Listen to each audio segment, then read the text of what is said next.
Soyez discrets. Shalom bien-aimés dans le Seigneur.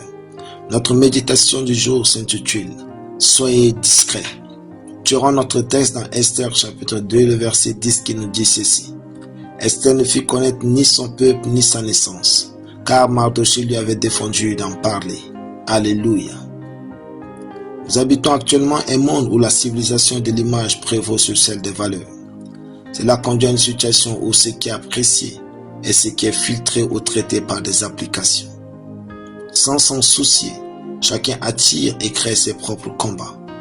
En effet, il arrive qu'on exhibe ce que l'on possède sans se rendre compte que cela pourrait engendrer de la jalousie chez autrui. Pourtant, personne ne peut détruire ce qu'il ne voit pas. Nul ne peut combattre ce qu'il ignore. La distraction demeure donc une des grandes sagesses qui permet de réussir et de jouir du bonheur en ces temps de la fin. Soyez discrets.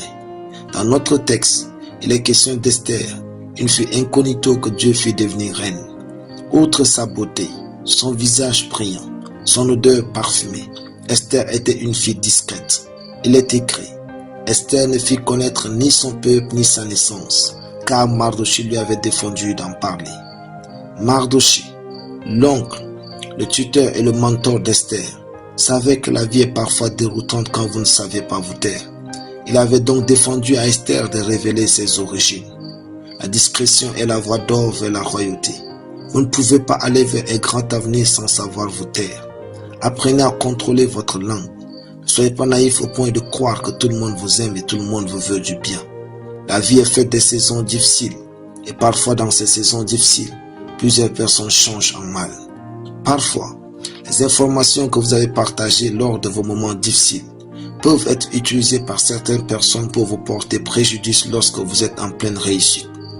À moins d'être élevé par Dieu, vous ne pouvez vraiment pas savoir qui vous aime, qui peut vous soutenir, trahir ou décevoir. Par conséquent, la sagesse est d'apprendre à vous taire, surtout lorsque c'est crucial. Vous vivrez mieux si vous montrez que vous ne savez pas tout. La discrétion, c'est savoir choisir à qui dire quoi et quand le faire.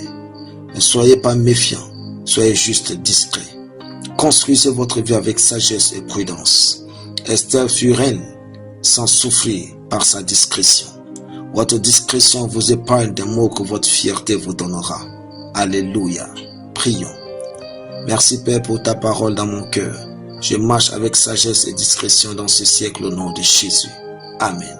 La lecture biblique en une année. Nombre chapitre 13 à Nombre chapitre 33. Soyez bénis, c'était le pain du ciel.